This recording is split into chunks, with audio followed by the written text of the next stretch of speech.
the biggest thing that I've learned is the way that, one person can have anxiety and feel this way and someone else can feel that way. There's no like normal way to feel. And so, I really struggle with anxiety off the court. I'm just like a hypochondriac. I'm an overthinker. And that's a huge part of my struggle. Hello, my name is Aaron Wexler, and welcome to another episode of Within the Game. Let's go! Within the Game is all about sharing inspiration. That's what this show is all about. And thank you to the listeners and fans of the show. A great way to support this show is if you're watching on YouTube, drop a comment, share the episode, hit the like button, do one action. That would really help. And if you also want to grab a copy of my book, The Inspired Athlete, it's kind of my attempt at combining personal growth, athletics, spirituality all together. And the whole idea is to stay inspired, right? That's the whole idea. It's not easy to do. And so that's why I think it's worth talking about and worth exploring. And please also follow and support my guests. And today's guest is the one and only Savvy Simo. Savvy, thank you so much for being here. Thank you for having me. I'm so excited and I love your mission. I love what you're doing and I'm just honored to be a part of it. So thank you so much for having me. Much love, appreciation. So Savvy is a pro beach volleyball player and a two-time NCAA champion at UCLA. Won twice on the AVP in 2024, and she's known for her resilience, authenticity, and vulnerability as she openly shares her journey with anxiety and the pressures of competition, advocating for mental health and a growth mindset on and off the court. And your IG is at Savvy Simo. And quick shout out to past guest and your fiance, Evan Corey. He's awesome. Love him. So He's the best. But yeah, thanks again. And this is just so cool. And I just hope that by hopping on and like you said, being vulnerable, I can help others and they can help me and we'll see where it takes me. This is kind of a niche I've found and I really love it. And it's just sharing my struggles and triumphs is really special for me. And I hope it resonates with some of the listeners. yeah, exactly. And the intention for this show and for this episode is really to inspire one person out there. And if you are listening or watching this and you get something from this, let us know. Let Savvy and myself know because that's what it's all about, inspiring each other, right? And so I do like I do like to start with this question, but before I get into the question, I want to just share that the whole theme of this is how to turn your anxiety into a superpower as an Mhm. athlete. And I came up with that theme after listening to you speak about your experience with this topic and just thinking about, how can we create a superpower out of something, whatever that thing is. And in this case, it's anxiety. Mhm. So frame, keep that in mind as we explore this. And I like to start with this concept of inspired living. So I'm going to ask you that. So what is inspired living and how are you going to use that concept into action this year? I mean, yeah, that's a great question. Inspired living. I mean, I you know, I'm in a part of my life right now where like I'm going all in on beach volleyball and I it's such an interesting career path as you know, like not a ton of money. There's so many tough competitors out there and um a lot very often that you're kind of put this doubt might be the right word, but like what is this really what I'm doing and what I want to be doing and it is. And like I love it so much and I just hope that like obviously I want to have all the success in the world, of course, on the court, but I also want to inspire others like off the court. And um that really I think is more of my purpose than anything. Like I know I'm a beach volleyball player, but I think more than anything, I love human connection more than anything. And I just want to inspire others and I want to be inspired by others too. I'm still out here on my journey and listening to podcasts, reading books, talking to people. Like it takes me a lot to get inspired to get up and motivate and do what I'm doing. And inspiration is something that like to be someone's inspiration is really like probably my biggest goal in life. And I just want to help others. That's just really what I stand for. Like when things don't go the right way or things are unfair or unjust, like that just drives me crazy. And um I just wanna help as much as possible, and, if I can inspire a couple people, to follow their dreams and to be the best that they can be, then that's really what matters to me. You know what I mean?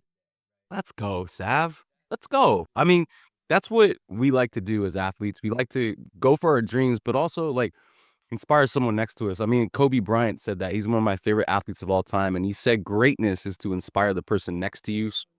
I think that's rad. I think that's a great ambition to have, and I think you're already doing that. You know, No, the cool thing about sharing in this platform in this way is that you just don't quite know who's listening or watching until we mhm. hear from them. Yeah, exactly. And I can just tell you from the things I've heard that you share, specifically on Sandcast, and shout out to those guys and Travis Mayweather and Triborn. If you guys are fans of beach volleyball, go check out Sandcast. They're awesome. But the vulnerability you've shared on there, it's inspiring, definitely to people out there, to me, you know. And maybe we can talk a little bit about that right now in this way. Anxiety. What is that? What is that? Can you define that for people and try to frame this athletically and then put the superpower on top of how you deal with that? Totally. Well, anxiety. What is anxiety is a very broad question. Like, there's so many different ways to look at it. It's this whole umbrella with all these different symptoms and side effects. And um, the biggest thing that I've learned is the way that, one person can have anxiety and feel this way, and someone else can feel that way. There's no like normal way to feel. And so, I really struggle with anxiety off the court. I'm just like a hypochondriac. I'm an overthinker. And that's a huge part of my struggle, which creates a ton of fatigue and everything, which then leads to um, struggles on the court because, as a professional beach volleyball player, I have to travel the world to pursue my dreams. If I want to go to the Olympics, I have to go to these tournaments across the country, across the world. Um, and I've learned through a lot of trial and error that a lot of my anxiety and my panic attacks come when I'm the most tired. And as a professional athlete, we're always very tired.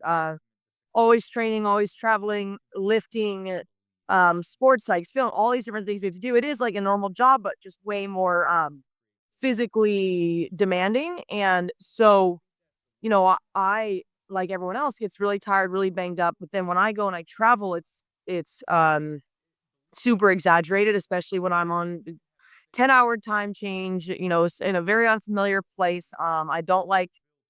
I struggle with change. I struggle with things that are out of my control. I don't like flying. So these are all factors that go into this.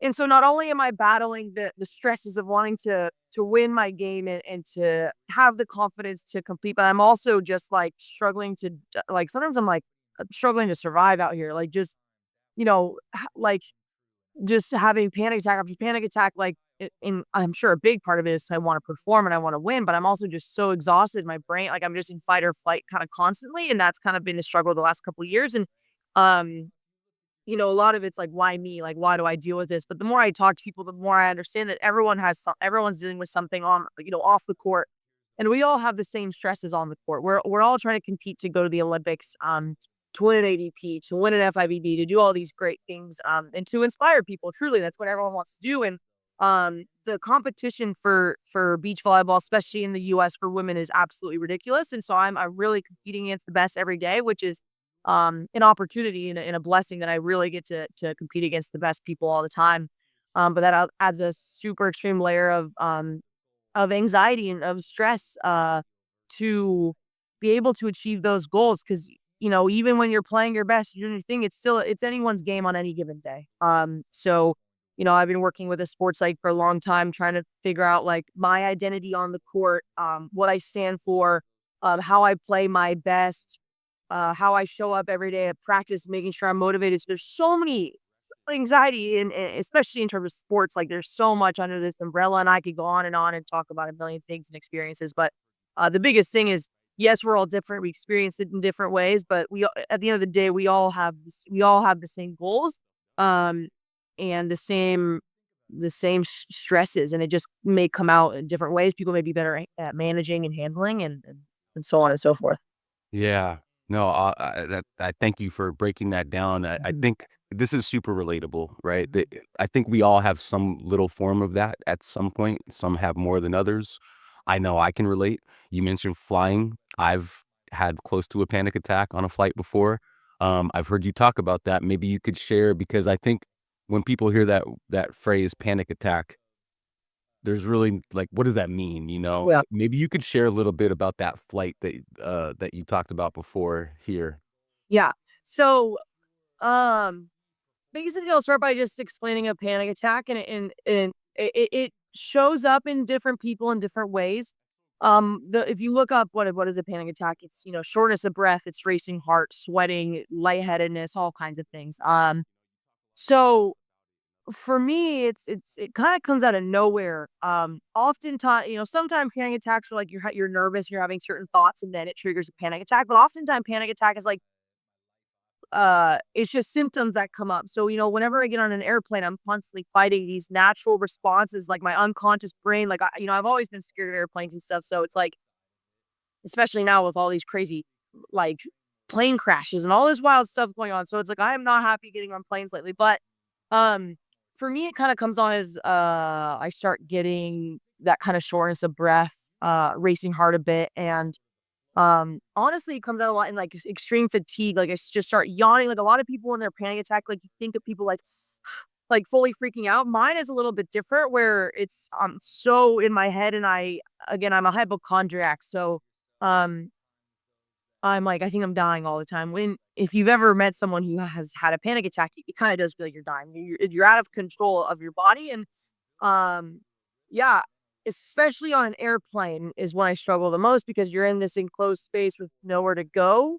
Um, Whenever I'm having a panic attack at home, it's like I can go outside, like be outside, get in the sun, walk around, and it goes away way faster. But when you're in a plane, it's like hard to talk yourself off the ledge. So yeah, I've had many panic attacks on planes. Um, and it's absolutely brutal, like, just absolutely brutal, and, you feel like you can't escape, and eventually with time, they kinda pass, and so, what's making me stronger and better with all this is just, like, I've been here before. I know it's a panic attack. I know nothing's wrong with me, it's just my body's natural response, and either they don't show up all the way or they go away much faster, but it's taken a long time to get to that point. So I've also been like anti-medication for a really long time. Like I wanted to go natural route, and just a couple months ago I started taking they prescribed me an antidepressant. Uh I struggle way more with anxiety, but it has kind of the same effects, and I'm on like the lowest dose you can be. I take it every day, and I think it's helped me a little bit. But again, I don't want to be someone who's on medication for the rest of my life doing this. And if people are like, there's no shame in that. That's just me personally. And some people are like, just take a medication and fall asleep on the plane. But almost every time I get on a plane, I have to land in a place and then go compete. And when you take medications and things to help you sleep, it just makes you feel terrible and groggy and all these things. So it's like I have to be able to show up and compete, in the next couple of days. So that's usually not an option for me either. But yeah, it's just crazy where I have these episodes, but on the plane it's got to be the worst one for sure. Right. Yeah. I can relate. I There was one time where I was sitting on a window seat and we didn't take off yet, and I could just feel this unease.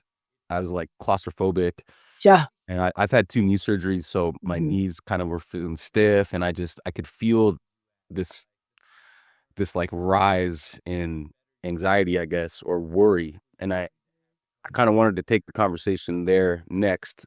It's this thing of worry because that I think is really relatable. Really relatable to anyone. Um, we worry about stuff in life. 100%. We worry about, things that we can't control sometimes, and I think a lot of we I think you hear nowadays, focus on what you can control, and even in sports, right? You hear that often, don't worry about what you or the opponent. You can't control the opponent. You gotta focus on what you can control.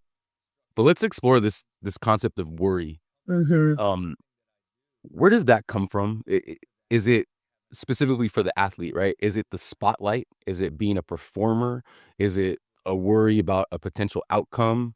Talk a little bit about worry and combine it with this idea of, again, going how do you use anxiety into a superpower?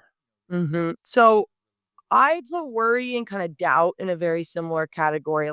And I think worry in sports really just comes from the pressure that whether you feel it from the outsiders or from within yourself.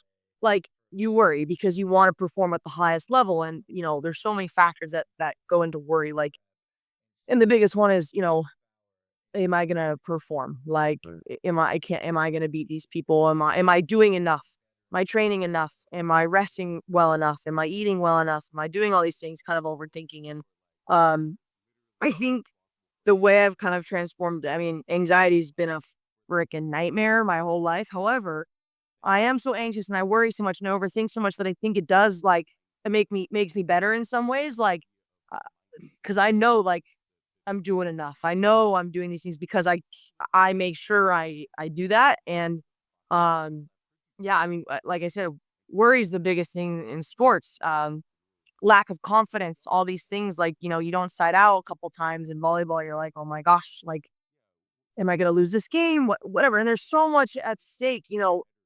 Each game is so important. Each team these days is so good. So there's constant worry. Like, even if you're playing a team better than you, like, I still believe I can beat them. So I still worry about it before the game. But yeah, like, I've talked to my dad a lot about my anxiety and stuff, and as much as it's a curse, it's a blessing as well. Everyone has something, and I just overthink and stress so much and worry so much that, like, it actually helps me in some ways. And I do worry too much, but in certain ways, I really do think it's helped me be the best athlete I can be. It helps me make sure I'm going above and beyond to do the extra things, and hopefully helps inspire other people. Like, there's so many things to it, but um, yeah, I mean, worry can be good. Anxiety can be good if harnessed in the right direction. I feel like for years I've had to kind of figure out how to turn it into a positive and not think of it as such a negative. I could be a super carefree person, not care about anything, but I probably wouldn't be as high level athlete as I am now. You know what I mean? So it's just a total reframe, and that's what I work with my sports psych about is like, waking up and thinking of things as an opportunity, thinking of things in a more positive light, because worry and doubt, like, can make it so negative, but you can use that anxiety and that worry in a more positive way. It just takes time. Hey everyone, thanks so much for being a fan of the show. I really appreciate your support. And if you'd like to further support the podcast, please grab a copy of my book, The Inspired Athlete. The Inspired Athlete is all about my personal growth journey, my athletic journey, my spiritual journey, all combined into one. And really the idea is that the energy of the inspired athlete is within us all, and it's up to us to evoke that. And whether you consider yourself an athlete or a competitor or not, it's my belief that the energy of the inspired athlete is within us. Even if you just decide to take a deep breath and just move your body, that's the inspired athlete. So it would mean a lot if you could help support the book project as well as the podcast by grabbing a copy. Links to the Amazon paperback version as well as the Audible audiobook version are listed below in the description. Thank you very much for your support. Stay inspired, y'all. Yeah, awesome. It takes time and it takes awareness, and sometimes it takes outside help. We talk about a sports psych, and Yeah. my best sports psych, and someone I completely just admire, and he's a guest, a two-time guest on this show, Dr. Michael Gervais. He's proposed this idea that I actually reference all the time. So, Dr. Mike, if you listen to this, thank you. Um, he's saying, you know, stop worrying about what other people think of you, Yeah. and I had a whole section on this, FOPO, fear of people's opinions. Mhm. And he's saying the first, the first thing, the roadblock to mastery is this FOPO, and stop worrying about other people's opinions. So maybe you could talk about that, because I think to me, that's like the nail on the head. And it was for me. I'll be vulnerable for a minute, for music, right? Because like I've been, yeah, an athlete my whole life, a coach, been around sports, and just recently I've just like been stepping into my guitar playing and even some singing, and I've had the FOPO, I've had the fear of people's opinions and the worry about Mhm. how it's gonna be received for like 2 decades, where I was like, "No, I gotta let go of that." And that, and so I'm now just doing that. But Yeah. I think there's a clear distinction that I think is really important. I think that caring is great. I think you gotta care, and I think you wanna care about what you're doing, not about the other people's opinions. I think you got to care about who you are and how you're stepping into your everything, right? Your Mhm. soul, your spirit. But then the worry is like that can hold you back from really caring. So can you make a little distinction there between like, yes, I care about who I am and what I'm doing. I don't care about what they think, and I don't want to worry about what they think, if that makes sense. Absolutely. So I've come a long way in this, and I feel like I'm at a place in my life where I really don't care much what people think. And it's not that's not always like certain, there's definitely opinions that I value and want. And I think being a professional athlete, we put ourselves in a position to be judged every day, every time we step on the court. Every time we go to a competition, we are putting ourselves in a position to be judged by people watching. Whether that's positive or negative, we can't control. Like we could do all the right things and be ourselves and play well and still be judged, still not be liked. And that's just kind of out of our control and something that we as athletes just kind of have to deal with. And I think over time, I've just gotten a lot better about not caring so much about what people think so much. Like, I care about um people's support. I care like certain people's opinions. Like, I want to know what you think. I want to know what your opinion is. But at the end of the day, like, I can't get caught up in the worry of, oh, like, these people don't think I'm good enough or these people, because all that really matters is that I think I'm good enough. My partner thinks I'm good enough, and we just go to battle together.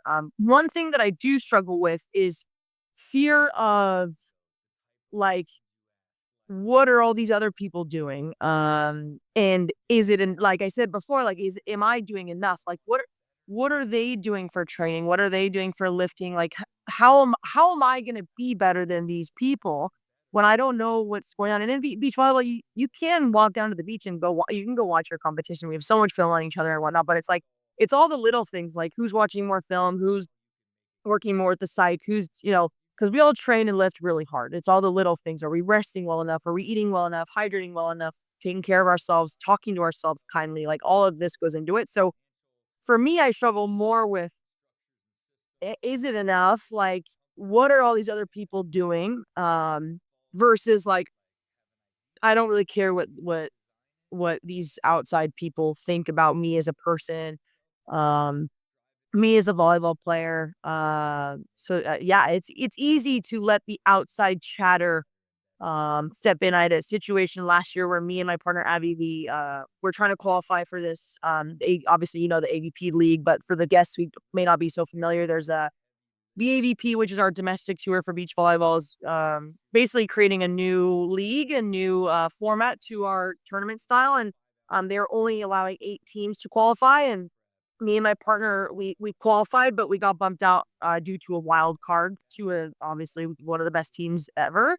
So tough pill to swallow, but that was a time where, like, when you reached out to me wanting to do this a long time ago, I wasn't in a good place because I was so overwhelmed with like, and a lot of it was positive, like, everyone was backing us up on social media, like, a lot of people were supporting us, but even though you're seeing positive and all, but it's just still so much, like, when you're reading all these comments on social media and you're reading all these things, and I was so wrapped up in it, even though it was mostly supportive of me and my partner, it was, like, eating me alive, and that's why I feel like I've taken kind of a step back from social media, because that's the place where, like, all these keyboard warriors, everyone's out there just throwing their opinions out there, and it's easy to get sucked into that. But yeah, I just try to avoid it, and it's not easy, and I don't think there's really many people who can genuinely fully say I don't care what people think. I think people are really good at it, and I think I'm getting really good at not caring, but some days are harder than others, right? Yeah. Wow, there's a lot to unpack there. The first thing that I want to say is that you're talking about comparison syndrome.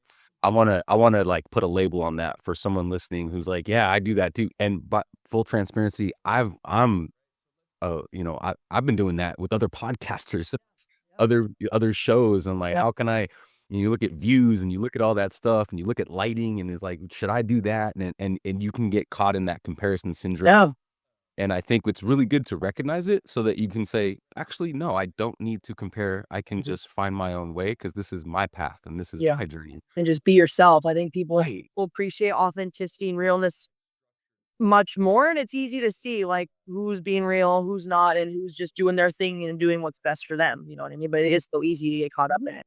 Yeah, and I wish I learned that a long time ago, and that's part of the Mhm. reason why I'm putting this out there and try to help someone who, if you guys are, listening to this and you're like, "Comparison syndrome," yeah, I do that a lot. Well, that's great to recognize and great to be aware of, and then you can start to let that go. Same with the FOPO thing, right? Great to recognize and be like, "Yeah, I'm afraid of someone's opinion." Okay, now I can start to let that go, Yeah. Yep. you know? Yep. Yep. Um, I wanna I wanna kinda circle back a little bit, about the anxiety, and let's talk about some antidotes for it other than medication, because yes, that is a way. But I'm really interested in mindfulness training. I'm wondering if you've experimented with some of that, which is meditation, breath work, affirmations is something I listen to every morning. Do you do any of those, or do any of those resonate with you in terms of managing this anxiety stuff? Yeah, a lot of it resonates. I think, for starters, before we jump into all that, I just wanna quickly say, like, something that's helped me a ton is eating well, and well as, less processed foods, less it being, added sugars, whatever. I try. I'm not perfect. I have the biggest sweet tooth ever, but I try. Limiting alcohol intake is a big one too. Like I love like a casual drink, but it does affect your sleep, which makes you more tired, which does it's all connected. So, eating well, drinking less, hydrating more, sleeping more. Sleep is the biggest thing. I have an Aura ring that I've been using to track my sleep for years. And so those are some of the components that like I feel like they're not easy fixes, but, like, you can definitely incorporate some of those things in your life, that's helped me a lot, and then going into kinda what you asked, so we were talking about Sealy at UCLA, my indoor coach at UCLA, he introduced Shout out Mike Seeley. yeah, Let's go, Mike. he introduced mindfulness to us when I was a freshman, and it did not resonate with me, like, I just did not understand sitting there in silence and just noting your thoughts and your breath. It would freak me out probably because 'cause I'm anxious. I'm like, "Why are we sitting here in silence?" I hate sitting in silence. I hate being alone. I hate being silent. Like, I need music. I need people. And so anyways, in the last couple years, I've been doing a little bit more mindfulness and trying to not judge the thoughts that are coming in my head. Someone said we had like 6,000 thoughts or something a day, like a crazy amount of thoughts going through our head. And instead of being and I'm a big person who asks like, "Why? Why do I feel this way? Why am I thinking this? Why am I doing this?" Like, so, like, internal in my head, and so, um, I've been working with a guy, his name's Doctor J, he's a psychologist, and he kinda does, like it's hypnosis kind of, but, like, not like where they're swinging the thing and you're hypnotized, but he basically, like, has helped me, instead of asking questions, it's just noting, that's the word they use in mindfulness, is noting the thoughts and just being like, "Okay, I feel like this." Instead of asking why or how or this, it's just like, it just is, and you just kind of accept that. I have the Calm app and the Headspace app on my phone, which I do. Um, I don't do it every day. I go through phases where I'll, like, go every day, and then I'll miss a couple weeks, and I'll try and pick back up on it. So little guided meditations, those apps are great, where they kind of just help you go through your breath work. We did a little bit of Wim Hof at UCLA with Stein Metzger, my beach coach. But I like the box breathing, the in for 4, hold for 4, out for 4, hold for 4. And there's some great people on the Calm app and the Headspace app that kind of can do some guided meditations, which I think is awesome and something that I need to remember. It's hard to remember, like, to breathe and to be mindful when you're, like, kinda mid panic attack. Sometimes the panic attacks, you just kinda gotta, like, ride them out and they kinda pass eventually, but all of those things are so great, like you mentioned, and something that I would encourage other people to try and to work on, and like, especially just the mindfulness and the noting, like, "Okay, I feel this way," and it just kind of is what it is versus stressing about how they feel, and that's, like, my biggest thing right now is trying to just be more accepting instead of, questioning, like, everything that's going on. Thank you to new sponsor of the show, Stretchlyfe, located in Manhattan Beach, California. Stretchlyfe offers assisted stretching for anyone who wants to enhance their flexibility practice. And if you're like me, muscle tightness is something I deal with on a daily basis, whether I'm in the gym training or out on the beach playing beach volleyball or even sitting here doing this podcast. It's a challenge to make time for the daily stretch routine. And so I've been working with Amir over the last couple months over at Stretchlyfe, and I can tell a big difference in the way I feel. I have more range of motion, I have more energy, more muscle control, and just overall less pain. Stretchlyfe is offering Within the Game listeners 50% off your first session. Just mention Within the Game when you book online or when you call in for the discount. And also, if you do not have access to the Stretchlyfe studio, but you still want to learn more about how to enhance your flexibility practice, Amir is offering a free 20-minute phone call where he can share specific stretches and other specific tools that can help you. So visit stretchlyfe.com, that's Stretchlyfe spelled with a Y, to book your first session, and hope you enjoy the rest of the show. Nice. Yeah. That's awesome. It makes me think of something. Have you ever heard of something called automatic writing? If not, So I'll share that. So this is part of the mindfulness training, and this is something I'm no master at, but I've been practicing lately. I like to write. Yep. Journaling. I think journaling is key for athletes too.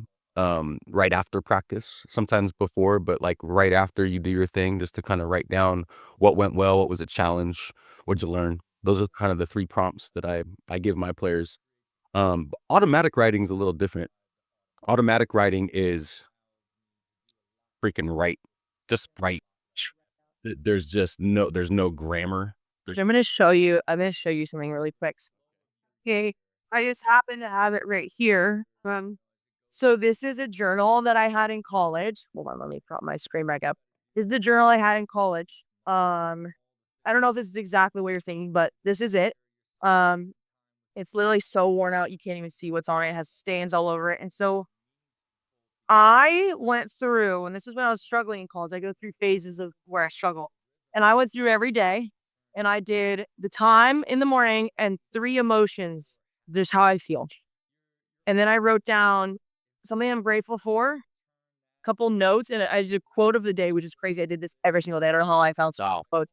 And then I just would take notes on kind of what went through the day. And then before bed, I did 3 things I felt and another thing I'm grateful for. And I did this every day. Let's see the day I started on the 9th June of 2019. This goes to almost, this is almost a full year in this notebook. I did every day. But anyways, journaling, I haven't been doing it as much lately, but it is something that I've incorporated as well.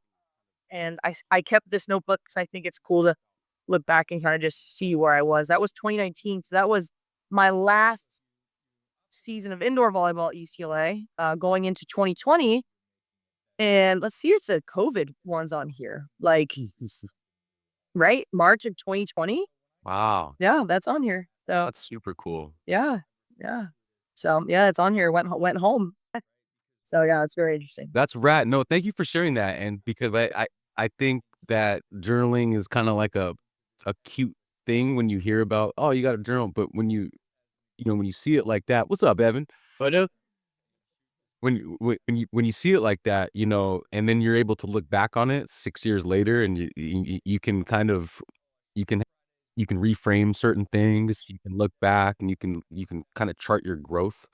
Talking about growth mindset, so I think that's really cool. I would encourage you and listeners to try to do some automatic writing where journaling's great and those prompts are great and the gratitude. I want to come back to that. Um, but the automatic writing is, again, going back to our theme. If there's anxious thoughts, get them out, Write them out. right? Yep. Get them out. Like Yep. talk to the paper. Yep. Even if it's negative, that's fine. I think that's part of turning that into a superpower, which is like, yeah, I'm not gonna just stay up here. I'm gonna get out. Another Um, thing too, it's funny because my fiance just walked through and he went outside. He doesn't want to interrupt our meeting. We have a tiny little apartment in Hermosa Beach, so it's hard when we're both in here and we have meetings. But he's downstairs and he does. This is something I want to be better at. He does affirmations every single day, and it's kind of like automatic. Obviously, there's a prompt. It's affirmations, but he just like writes a whole page of I am this, and it's all sport related. It's all like I am the best server on tour. I am this, and I can implement more, but I'm literally watching him write. It's I am in his little lefty chicken scratch scribble.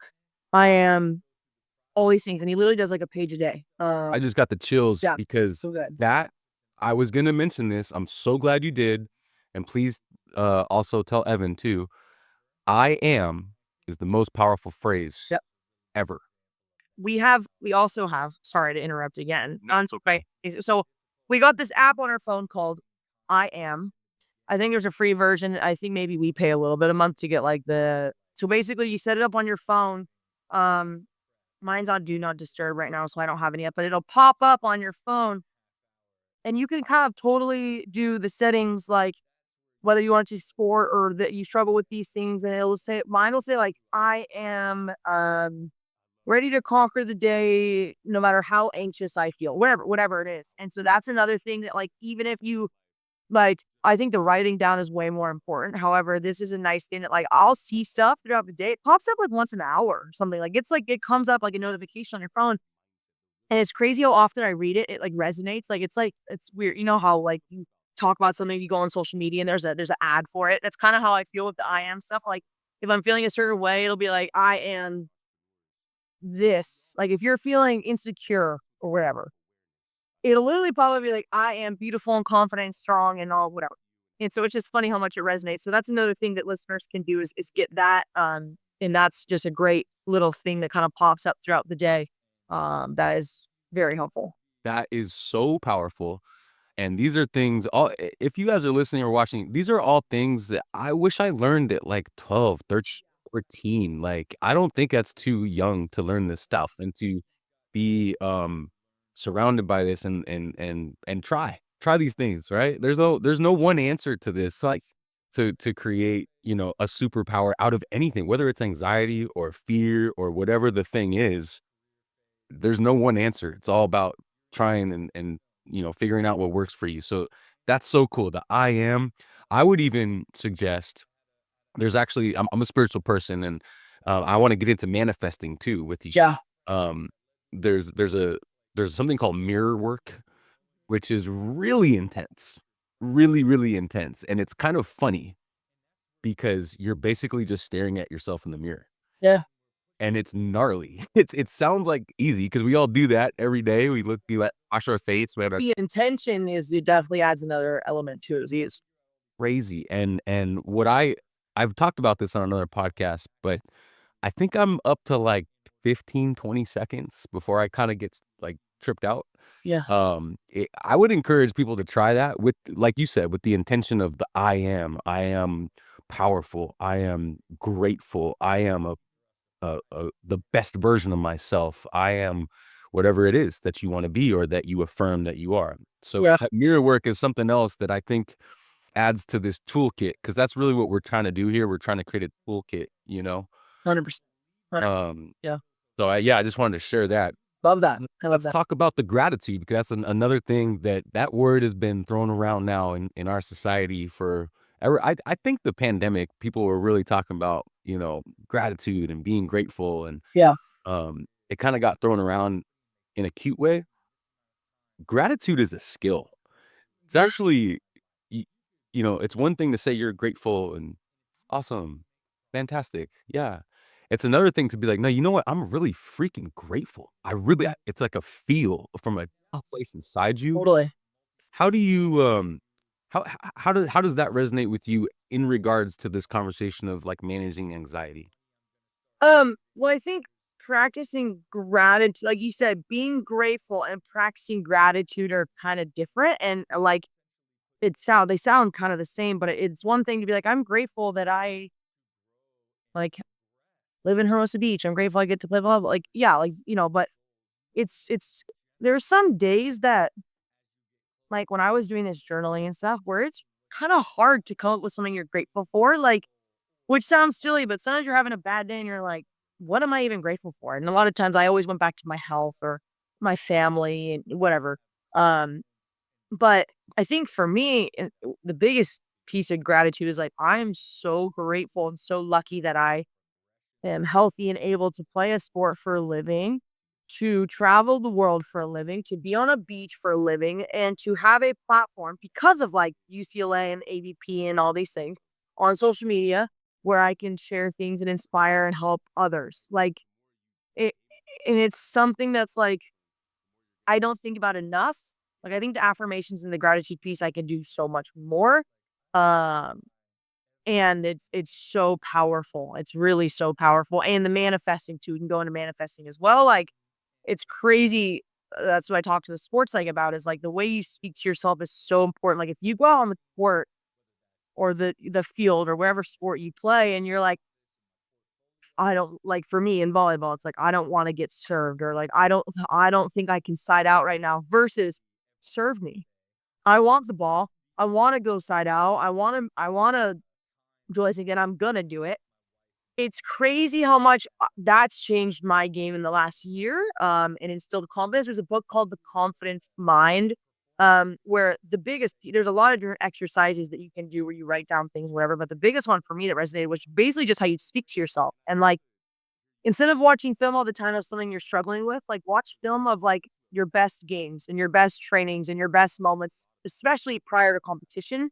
Um to help instill confidence, and gratitude, like, when I go back and watch film at UCLA and film at this term, it's like, gosh, I'm so lucky, so grateful I was able to go to UCLA for 5 years, and so lucky I've been able to play in the Manhattan Open every year that I've been on tour, all these amazing things that it's just easy to forget when you're in the day to day. Like I forget every day. Like I just kind of get up and go. And sometimes it's hard to get up and go. And on those days, I feel like I can do a better job of being like, I'm so grateful I get to do this. I'm so grateful I get to go to the beach, even though it's raining and it's freezing and I don't want to be here. Like I'm grateful that I can do this and not sit in office all day. So it's just, and you can do that with everything you're doing in life. Like there's always something to be grateful for. Um, but it's easy to forget to practice that because it is a practice for sure. This episode is brought to you in part by Blenders Eyewear. They hooked us up with some fresh shades for a giveaway. So check out our Instagram at Within the Game Podcast for more details on how you can win a pair. Plus, you can use our code WCB20 for a 20% discount on your own pair. Shout out to Blenders for supporting the show and keeping us looking good on and off the sand. Yeah, I want to add to that because I agree with you. But I think the hard part is when we get caught up in other people's story, other Mhm. people's journey. The news. The news is like a gratitude killer almost. Literally the worst. It's the worst. Um, for me, when we talk about gratitude as a skill, it's something I work on every day. Is it's a vibe. So it's an energy. It's not like yeah, it's great to like affirm that I am grateful, and even on YouTube, I listen to a ton of gratitude stuff on YouTube. Those are helpful, but there's something called awe. You know what that is? Mm-mm. Again, a little spiritual, but also practical. Awe is just like being in awe. Yeah. Like, what? Like, whoa, look where I am. Look at, and then like the next level to awe is like looking at a plant and like being like, look at this thing. Yeah. And like just being in awe. There's like a natural just vibe of gratitude to just be in the presence. 100%. Right? And, like, that's not easy to do when we get caught up in other things. Even, like, the to-do list, it's hard to, like, find awe and the vibe of gratitude while you're, like, doing busy work and stuff. Mhm. But I think these are all things that I'd add to that toolkit. So that awe thing is, I wanted to share that. And then you mentioned self-talk. Let's get into that because that's almost the number one, like, tool, right? You mentioned confident mind. Um, I wanna share something since also too, I just remembered this. You played 8 seasons at UCLA. Am I right about that? Um, Indoor and beach? I think I did. I mean, yeah, I did like 8 full ones plus that weird COVID one. So almost 9 full seasons of the sport. Yeah. You know how cool that is? That's so no, seriously. It was a lot and I wouldn't change it. I can't imagine not doing that. Like I was in season the whole time I was at UCLA, but don't I don't know anything else. It was so fun. That's so cool. For listeners, that's very rare. That's extremely rare. And at volleyball, whether it's beach or indoor, it's kinda similar skills, but those are 2 different sports, and I'm that's cool. I'm in awe. I mean, that you should be in awe yourself for that, looking back, 'cause I said I'm looking back because now I'm like, oh, like to get up and practice and lift a couple times a week. I'm like, I was doing double days. I was out here, and then I had school on top of that, and I was partying like a rock star because I was a freshman in college, like living my life. I was like, how did I do that? I just That's wild. yeah. Um, but okay, so the self-talk. So what I learned at UCLA, working with Sealy in 2011, we brought in Sue Enquist, who's C the schools. legend. She's the legend at UCLA. I think 10 or 11 championships, softball coach, and just overall inspired leader. Um, she now leads other leaders, right? And she's incredible. But she taught me something that I would love to share with you and listeners now is this concept of strong voice and weak voice, and really understanding the difference, and really being aware of like when I like how you said just note that. Just note, okay, is that am I in strong voice right now or am I in weak voice? And a good example in beach volleyball would be like, I'm gonna win. That's strong voice. Yeah, I got this. I got this. Yep. So serve me the ball, you know. Even visualizing the next play in your head. Yep, the cut shot's open. I'm gonna go execute that. Right. That's all strong voice stuff. Weak voice would be like, I'm tired. I'm gonna lose. I don't really want to be here. Um, I'm afraid of what people are thinking of me. That's all weak voice stuff. 100%. I think the really cool magic is when you're in weak voice, can you create a mechanism to immediately get to strong voice? And I think that's what you're talking about with the self-talk and the positive self-talk. Explore that just a little bit more, like, and really break that down for someone who might be struggling with that, who might be listening to all this and is like, "That's great, guys, but how?" Yeah.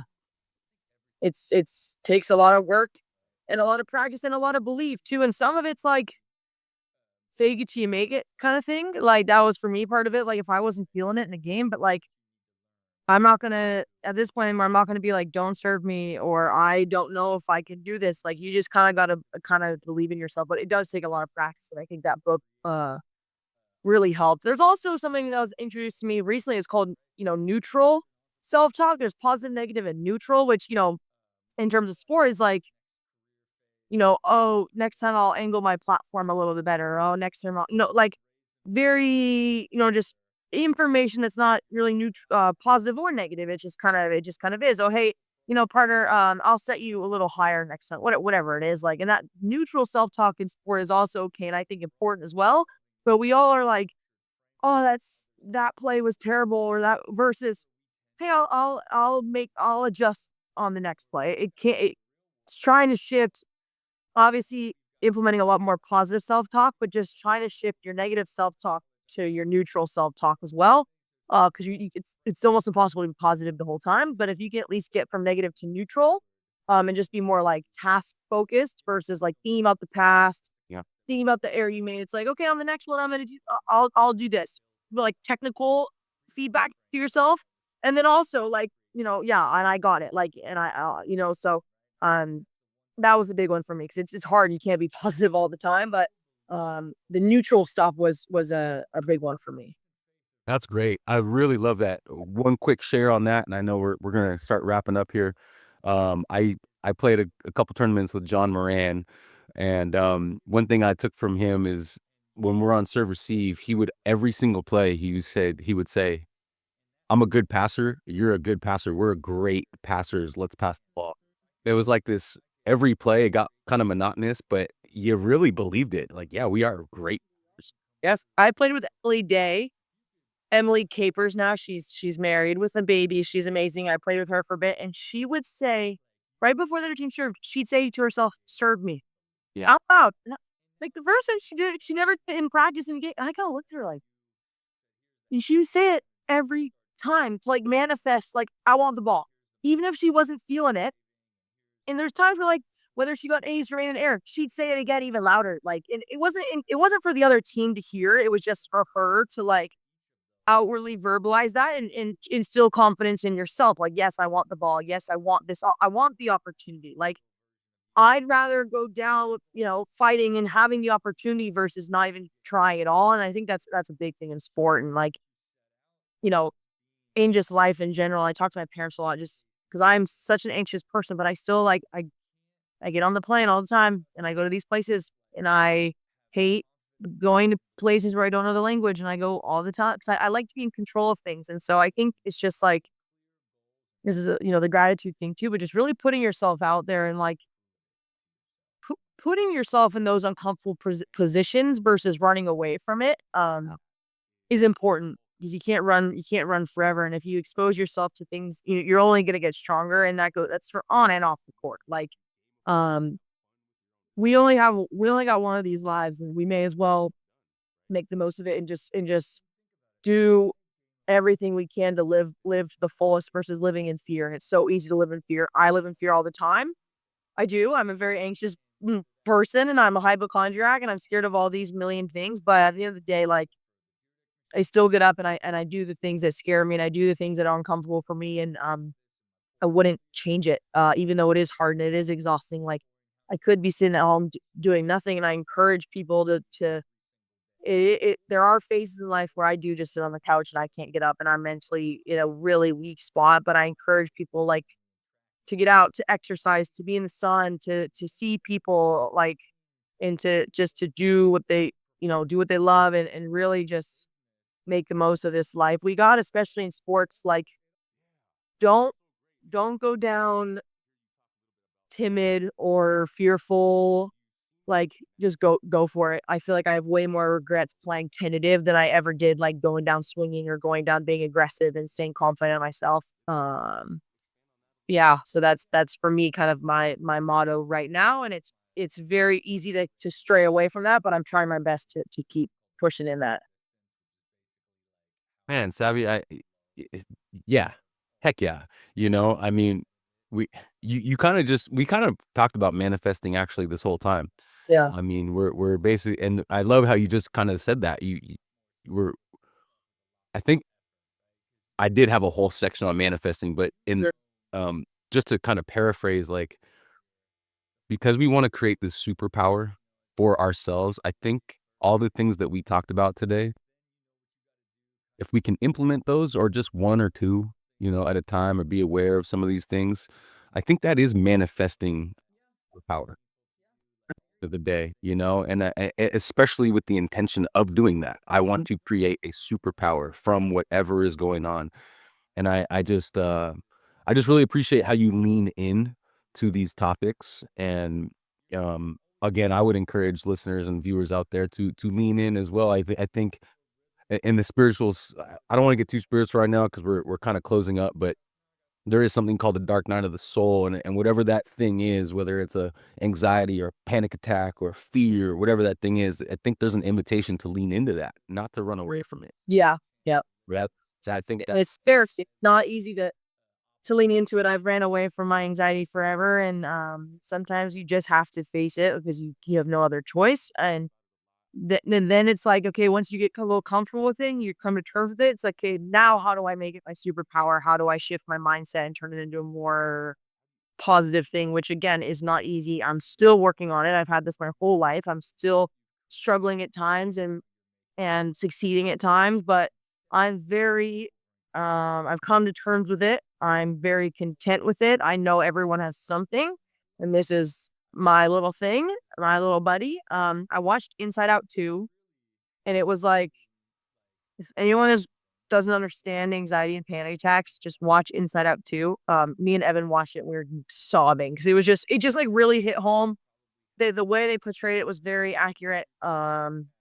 And yeah, I guess my final message is you're not alone. We all have something, whether it's anxiety or depression or anything else. Like we all have our own insecurities, our own struggles, and um, how do we how do we turn that into our superhero? And that's kind of my purpose right now. How do I manage this as a professional athlete, as a future wife, as a hopefully a future mom? All these things, like how do I make it it is a part of my identity. How do I make it a positive part of my identity? So, yeah. Thank you so much for this, Lex. Yeah, thank you so much, Savvy. Yeah. What's that? No, I'm stoked to have been asked to do this. Yeah. Oh, absolutely, and you know what? We should do a part 2 sometime. Maybe Evan can join, and we can Yeah. kinda even dive deeper onto this stuff. Maybe talk about AVP stuff too. Let's go AVP. Come on, AVP. if we need AVP. And yeah, I mean, me and Evan are so different in the way we process things. And so it would be interesting to kind of get the opinion from both of us on sports and not sports. Like we are very different people and we process and react to things so differently. So it is interesting how our dynamic is and how we kind of work through things together. He's been so great for me, such a rock for me. And I am a very emotional overthinker and he is just so steady. So it's nice to like have that person that I can bounce ideas off of, then to talk to and feel supported by. So I'm very lucky to have Evan.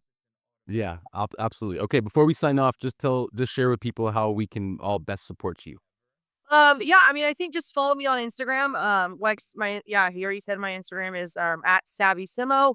That's what I use the most. And yeah, just DM me on Instagram if you have any questions. Like I said, I'm an open book. I want to help. I'm kind of thinking of like how can I create maybe a mentorship program or a support group or something.